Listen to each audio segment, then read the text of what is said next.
sponsor, ito yung friend mo. Eh, kadalasan, ito yung kasabay na kasabay mo talaga sa Royal.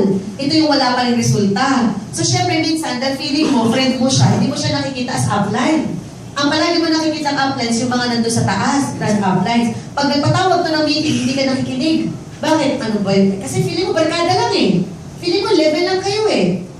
Pero mga kaibigan, never bypass your upline. If not for this person, hindi mo pa rin makikilala yung mga tao na yan. If there's someone that you have to say thank you, talaga, sa lahat, yung sponsor upline mo. Kasi yan ang unang-unang taong naniwala at nagtiwala sa iyo. Kung katabi mo ngayon ang upline mo, pwede ba? Tapikin mo lang sa balikat, sabi mo, upline, salamat ha. Ikaw mo lang ito. Okay. And of course, syempre, hindi naman ito magiging possible if not the help of our grand upline. Grandest upline. Syempre si Lord. Palakpakan naman natin. Kasi kung hindi sa kanya, hindi tayo makukumpleto dito. Tama? Okay. And also, believe in your downline. Sino yung downline mo? Yung downline mo, syempre, ito mga tao na to. Hindi mo download, hindi upload. Sinabi ko, ano ba ito yung upload ko? Ito download ko. Ano ito? Kanta nila download? Downline at saka upline. Your uplines are not your slave. Your uplines are not your boss. Hindi naman boss yan. Guide mo lang yan, trainer mo, mentor mo. Okay, but your downlines are not your slaves also. Hindi po yung downline mo, nagpa-power trip ka, tutusan mo. Tama mali? Hindi po yung downline mo, slave mo naman yan. Hindi rin ganon. Hindi mo rin boss yan. Hindi rin slave. We are all business partners. We're going to help each other. Do you understand? But since you're the upline and you know more, senior ka, kaya ka mapakinggan. You have to follow your upline. Tama mali? Now, as a downline, as an upline, how do you treat your downlines? You treat your downlines like your children. Parang anak. Hindi mo pwede masyadong luwagan kasi baka maligaw ng landas. Huwag mo naman masyadong higpitan, baka hindi naman matuto. Yung di mo gusto na mag-RBP ni down na hindi ako muna. Ako muna mag-RBP, hindi ako muna. Ayaw mo na siyang matuto. Nakuha niyo po? Kailangan bigyan mo rin siya ng pagkakataon for him to spread his wings. Do you understand? So love your downline, but do not be in love with your downline. Love your downline, respect your downline, trust your upline. Again, don't do unto others what you don't like others do unto you. Tama po ba? Tama ba? Okay, and ano yung golden rule? When you are up, you go down. And when you are down, you go up. Pag hyper ka, masaya ka, energized ka, talk to your downlines, talk to your people. Pass on the energy. Pag down ka, depressed ka, demotivated ka, syempre tao lang, you talk to your upline. Nakuha niyo ba? Okay. So, ibig sabihin, binali, hyper ka, nakinig ka ng RDO ngayon, kahit pa paano, na-energize ka, ginanahan ka ulit mag-royal, alright, hindi dumating yung downline mo, call your downline, spread the good news, pass on the energy. Pag nag-meeting ka, you have to be excited, because your excitement is like a magnet that will attract other people. Nakuha nyo? Subukan mo, humikab lang ngayon, mag-yawn ka. Di ba nakakahawa? So, yung excitement gano'n, yung lungkot gano'n din. Kaya pag ikaw malungkot ka, down ka, huwag mo sabihin ng downline mo. Mawawala yan. Tama mali. Sino kakausapin mo? Upline. Upline, pwede ba kita makausap? Kasi upline ganito eh. Isang buwan na ako dito, pero nagtataka ako kahit isa wala pa ako napapamember. Talk to your upline. Hindi sa ibang tao, sa upline mo. Ikaw naman upline, huwag ka naman sasang-ayon. Baka naman sabihin mo, ikaw lang ba? Kaya ako nga isang taon na ikaw pala ng member.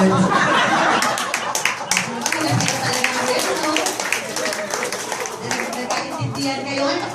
Oo nga, mahirap talaga. Parang hindi natin tuloy yan. O, nakakatuwa naman, isa na lang ang tao mo na wala pa. Tama? Dapat hindi gano'n. Dapat syempre, as an upline, you are the strength of your people. So as an upline, be strong for your downlines. Parang ang coach ng basketball. Di ba ang mga coach, ano sabihin, di ba last 2 minutes na lang, sasabihin pa ng coach, kaya ba yan? Di ba puro motivation pa? Last 2 minutes, tambak na nga yung kalaban. Tama mali. May nakita ka ba sabi ng coach, alam mo, mukhang wala na eh. Wala na yung game na ito talaga eh. Kasi tambak na tayo eh. Diyos ko, walang ata ko na manood na sa ganong klaseng coach. Kahit imposible, pero kumakain in high spirit pa din eh. Go, go! Gumaganon pa eh. Tama mali. So ikaw parang feeling mo, kahit wala ng pag-asa, meron pa. Agree? Yes. So, ibig sabihin, as an upline, you are also like a coach. Akanya? Sabi na upline, bakit kayo isang buwan ako, wala pa ako ng papa-member. Ano sagot? Okay lang yan downline. Hindi ba sinabi nga ni Miss Rocky? Pag puro no, okay lang, ituloy mo pa rin yan kasi malapit na ang yes. Yes.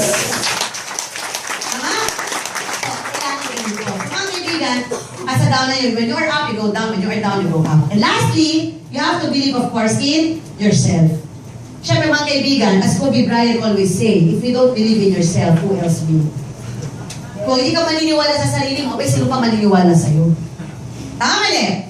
Okay. Now, ano pa? Attitude, belief, lens is commitment. Ladies and gentlemen, C stands for commitment. Commitment is very important. Why? Because, ang commitment po, dito, makikita mo na hindi lang sa sarap, kung hindi pati yung hirap. Ano ibig sabihin ng commitment? Commitment means doing things you have never done before. May mga bagay na gagawin ka na dati hindi mo ginagawa, but out of your commitment, ginagawa mo na. Hindi ka sanay na nagkikinig ka na seminar ng 3 oras nakaupo, pero this time, ginagawa mo na. Hindi ka sanay nakikipag-usap sa stranger kasi suplado ka eh. Pero this time, ginagawa mo na kasi nag-invite ka, namumrospect ka. Hindi ka sanay sa mga bagay na ganito, pero nag-a-adjust ka. Because ito yung commitment mo sa goal mo. Nakuha niyo po? Doing things you have never done before. Ibig sabihin, it has to be, whatever it takes. Hindi yung nahirapan ka lang ng konti, ayaw ka na. Napagod ka lang ng konti, ayaw ka na. Ininjan ka lang, ayaw ka na. Diniscourage ka lang ng kapitbahay mo, ayaw ka na. Hindi commitment yun. Alam niyo ito sa advice ko sa inyo, do you want to make it big? Yes. You guys want to make it big? Yes. Gusto mo mag-millionaire this year at tumakit ka sa February? Yes. Do you know that it's possible for you to become a millionaire this year? Yes. Kahit kayo ka pa lang nag-join itong araw na to, kaya mo mag-millionaire hanggang December? Yes. It's possible. For as long as guys, you have to commit yourself at least. Tingnan yung commitment sa sarili nyo, 6 months to maximum of 1 year, but you will give your all. Ibig sabihin, you push yourself to the limit. Kung sa tingin mo, kaya mo lang 10, gagawin mo 15. Kung sa tingin mo, kaya mo 15, gagawin mo 20. 6 months, kaya mo mag-milyonaryo. Eh, kung gusto mo lang naman mapabilis. Kung 10 years, okay lang din, kaya din naman. Pero ang point ko lang, why you have to make it later if you can make it sooner? Diba? Pinapahaba mo lang yung hirap. You are just prolonging the agony. Tama, yung once and for all, itodo mo na. Sandali lang naman yung 6 na buwan. Yung gabi, gawin mong araw. Okay lang yan. At least after that naman, makapag-enjoy ka na. Diba? Sabi mo, wala na nag-real ako, hindi na ako nakakagimik. Okay lang yan. Tandaan mo, mas masarap gumimik sa ibang bansa. Ano ba yan? Nagagalit, grabe na ako sa trabaho. Okay lang yan. Mas masarap magpahinga kapag may kotse ka na. Diba? You do not focus on the sacrifices you are making. But rather, you focus on the end result. Ano ang resulta ng lahat ng ginagawa mo? It has to be always long-term. How do you see yourself a year from now? Kailangan gamitin yung imagination. Yung a year from now, ano na itsura mo? Magpapicture ka na ngayon. Ay, grabe yung itsura ko, dukha pa ako. O a year after, yung milyonaryo ka na, umakit ka sa stage, nakakotse ka, ay grabe. Kuha nyo? So, commit yourself. Ako ha? So, total commitment to commitment. Ay, energy to energy with your upline. Work with your upline. Alright?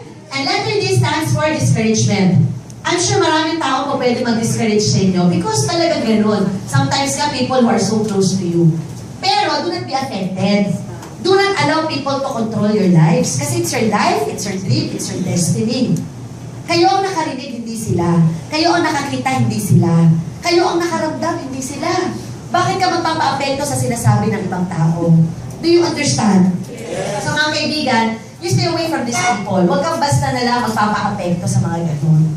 Nakuha niyo po, minsan di-discourage ka ng nanay mo, ng asawa mo, hindi dahil sa ayaw kanilang umasenso. Kung hindi nila naintindihan yung pinapasukan mo eh. Tama mali? So ikaw ang nakarinig, hindi sila. Ikaw ang nakaintindi, hindi sila. Better yet, stand by what you believe in. Andiyan pa ba? Yes. You know the story of this, yung mag-ama na meron silang dinadalang kalabaw, kadadali nila sa kabilang ibayo. Yung kalabaw, yung tatay at yung anak, ang ginawa nila, hindi na nila yung kalabaw. Nasa lubid. Nung nandun sila sa unang kanto, may nakita sila nag-uupo ka mga tao. May na-overheard ng matanda, ng tatay, sabi ng mga nag-uupukan, grabe naman tong mga tao na to. Ang tanga-tanga. May hayop naman, may kalabaw naman kasama, hindi pa sumakay sa kalabaw, at nagpapakapagod na hinihila yung kalabaw.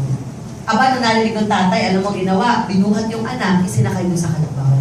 So, hindi na ngayon ng tatay yung kalabaw. On the way, papunta doon sa kabilang ibayo, napadaan sila sa pangalawang kanto. Sa pangalawang kanto po kasi may nag-uupukang tao pa rin.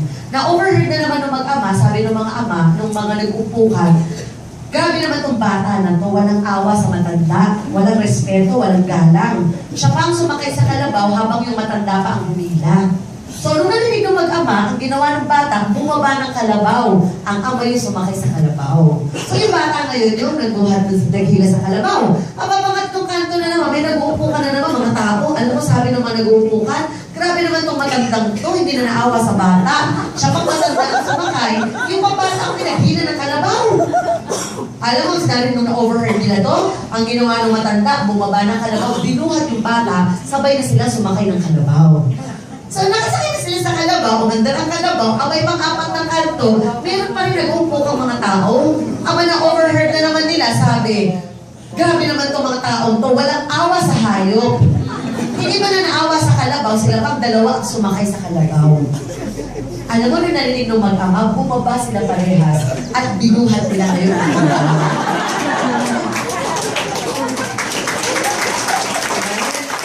Okay, now what is my point? Mag-royal kayo, may sasabihin ng ibang tao. Huwag kang mag-royal, meron pa rin silang sasabihin. I mean, there's no specific secret to success. But the only secret to failure is trying to please everyone. You don't have to please anyone. For as long as alam mo kung ano yung maganda, ano yung tama, hindi naman kailangan lahat sila sumang-ayon sa'yo. Tama mali? Tama mali? So again, it's your life, it's your dream, it's your destiny.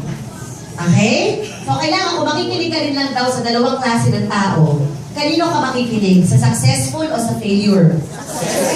Successful o sa failure? Pag uwi mo kaya sa bahay, sasabihin ng kapitbahay mo, ay talaga itong kapitbahay ko, ano ba naman niya, naloko na talaga, naraket na, na-scam na, kung ano na pinagagawa, gabi-gabi na ako umuwi. Alright. Bago ka makinig sa kanya, tingnan mo muna itong kapitbahay mo. I-analyze mo, kung naman tingnan mo lang ulong ng pa. Okay, tingnan mo lang. And then analyze yourself. Itong buhay ba ng kapitbahay ko? Ito ba ang buhay na gusto kong mangyari sa akin?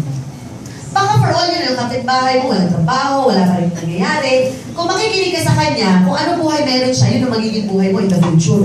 So remember, kung anong buhay ng tao pinapakinggan mo, yun din ang magiging buhay mo in the future. Kaya kung makikinig ka na rin lang naman, kanino ka makikinig? Sa successful o sa failure? Successful. Successful o sa failure? Successful. Successful. Nakuha nyo? So sinasabi ng mga tao dito, mga successful people na narinig mo, ganito gawin mo, ganito gawin mo. So you have to listen to successful people. Do you understand? Yes. So avoid discouragement, stay away from them. And lastly, is yung skills na tayo. Ito po, last 5 minutes. Ano yung skills? Ang dapat yung matutunan po, okay, number 1, what to do. Next. Number 1, you have to make your prospects list. Gumawa kayo ng listahan ng mga kakilala ninyo. Mga kaibigan, prospects listing is very important. Because if you list down your prospects, wala ka nakakalimutan. Di ba parang shopping list? Pag ikaw mag-grocery ka, bibili ako ng asin, toyo, suka, or asukal, nililista mo. Kasi pag hindi ka nag-lista, baka pag-uwi mo, may nakalimutan ka. Kapatid, ang negosyo natin, numbers game. Mag-invite ka, mag-lista ka ng mga kakilala mo. And when you list down your prospects, I would suggest, do it spiral, parang katon. Mula sa loob, palabas. Bago ka mag-isip ng mga tao sa malalayong lugar, unahin mo muna yung mga tao malapit sa iyo. Sa loob ng bahay mo, kapitbahay mo, etc. So list down your prospects. Nakukuha niyo po? Yes. Number 2, paano mo sila i-invite? Kung hindi ka pa marunong mag-present, huwag ka mag-present. Ang gawin niyo po, mag-invite lang muna kayo. Okay, paano yun? Paano ko mag-i-invite? There are so many ways kung paano po mag-imbita. Depende po sa taong i-imbitahin nyo. Okay, isa lang ang alam kong general rule sa invitation. When you invite, you set the appointment. It has to be clear. Example, Pare, pwede ka ba sa Friday, 6:30 p.m. Diyan lang sa may Kenny Rogers sa Quezon Ave. Pag nag-invite ka, dapat may date na, may time na, at saka may venue na. Huwag kang mag-invite na, pare, pwede ba kitang ma-invite? Alam mo, parang hanging, saan? Dapat pag nag-invite ka, meron ka ng oras, may place ka na, may venue ka na. Ang hintay mo na lang, yung oo niya. Pare, free ka ba sa Friday, 6:30 p.m.? Dito lang sa may Quezon Ave, Kenny Rogers. Ano yun? Okay. Kasi pare, meron akong barkada, nakita kami. Meron siya sa akin pinropose na business. I was thinking lang, kasi pagdating sa negosyo, alam ko naman magaling ka eh. Gusto ko sana samahan mo kung hindi lang ako sa'yo na second opinion. Tingnan mo lang kung okay bang pasukan ko to. Yun natawag na second opinion approach. Nakaya? Okay, so pagsama mo rito, ma-attendin mo, pakilala mo sa mga tao dito. O, di pagkatapos sa mo po, ano, kumusta, maganda ba? Oo, okay to ah. Ano, magme-member ka pa? Oo, halika po, may maka na application. Kahit magsapunutan kayo, huwag mo na magpaliwanag kung hindi ka marunong mag-explain. Nakuha niyo ba? Ano pa? Third party approach. Paano yun? Paano may alam ka ba na gusto ng extra income? Kasi yung kaibigan ko, nagpapahanap siya ng gusto magkaroon ng extra income. Baka may kilala ka. Magkano ba? Huwag mo muna sabihin na 100,000 per week. Baka akala siya mo ito. Diba? So pwede mga 10,000, 15,000 pesos na extra lang, part-time. May kilala ka ba? I-refer mo naman sa akin, no? Sabihin ng kumpare. Kumpare naman, naghanap ka pa ng iba. Eh ako nga, naghahanap ako ng extra. Nakanya? So, ang tawag ng third party approach. But when you invite, you practice form. Ano yung form? Family, occupation, recreation, you got the message. Ibig sabihin, nag-invite ka, ina-form mo muna. Ang tagal nyo nagkita, 10 years kayo hindi nagkita, pagkita nyo, pare, gusto mo na extra income? Dapat hindi ganun. Chika ka muna. Uy, pare, kumusta na? Nag-asawa ka na ba? Oo, saan kayo naka-base ngayon? O dito sa Pampanga? O saan ka nag-work? Okay, may anak ka na ba? Family yan. Oo nga, tatlo pa nga. Tatlo. O, ito yung panganay. Talk about the family. Okay. O, saan ka nag-work ngayon? Sa bangko. Ilang taon ka na dyan? Ganito. Si Mrs. nagtatrabaho, hindi nga nasa bahay lang. Think you got the message. Nakanya? Okay, recreation. O, ano ba? Nakakalabas-labas ba tayo? Sa gimmick naman tayo. Okay, ano ba yung mga libangan pinagkakabalahan nyo ngayon? Ay, naku, pare, wala. Stress kayo sa trabaho. Grabe. So, think you got the message. Once you got the message, na-build ang rapport, ipasok mo na. Naku, perfect pala. Nagkita tayo, pare. Sa tingin ko talagang nakaplan talaga na magtagpo tayo ngayon. Kasi tamang-tama, right timing. Pinasok man. Alam mo na ngayon, bago ka humilit ng humilit, alam mo kung ano ang need ng kaibigan mo. Guys, do you understand? Are you learning? So yan, how to invite. Number 3, practice the ABC rule. Ano po yan? Advisor, bridge, client. Dapat po, yung advisor, ito yung speaker, yung apply mo. B is the bridge, ikaw to, yung nagdala. You will play a very important role. C is the client, yung first time mo. ABC is very important, especially kapag ang prospect nyo po, very close sa'yo. Kaibigan mo, kamag-anak mo, very close sa'yo. Because minsan, ang hirap i-convince ng taong kakilala. Tama mali? Kasi too much familiarity. Too close for comfort. Kung pare mo, invite mo, ipiresentan mo. Ano sabi ni kumpare? Pare, shot na lang tayo. Di ba kasi mas madali ka i-reject kasi barkada mo eh. Tama mali. But if there's someone who will represent for you and present the business for you, mas madali makinig. Kaya anong golden rule? Pag may client ka, ikaw na bridge, i-build up mo ang advisor. Build up the advisor. Tee up the advisor. Dapat po, ma-impress, kumbaga, hindi pa nagsasaltang advisor, bilib na dapat ang kliyente sa build up mo pa lang. You have to introduce the advisor properly. Kasi bakit mo naman makikinig ang kliyente kung hindi niya alam ang background ng advisor? Build up. Nakukuha niyo po?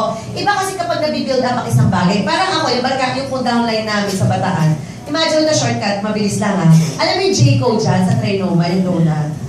Di ba? Alam mo, bumili ako one time, tapos pag uwi ko dito sa bahay, nandun sila, sabi ko, alam mo, grabe itong J-code na to, sobrang sarap. 2 oras ata kami pumili para lang bumili dito. Grabe itong donut na to, kasi napakalupit. Siguro sobrang sarap to. Sobrang build up, di ba? Pagtingin ng downline ko, sabi, ay, grabe, apply, sobrang sarap talaga itong donut na to. Sabi niya, napakasarap daw. Dumating yung boyfriend niya, sabi niya, ano ka ba? Yan din yung donut na binigay ko sa'yo last week. Bakit hindi naman ganyan ang reaksyon mo? Ano ba sabi nung kayo downline ko? Ay, kasi hindi mo kasi na-build up eh. Nakuha nyo? Kasi kailangan talaga na build up eh. Tama mali? So pag may upline ka, ikaw mag-build up sa upline mo. Uy, alam mo, grabe itong tao na to, siya tumutulong sa akin, siya naging inspiration ko, grabe achievements sa business na to. Para yung kliyente, hindi pa nagsasalta yung advisor, napapabaho na. Pag sinabi yung advisor, na mag-member na, oo, mag-member na.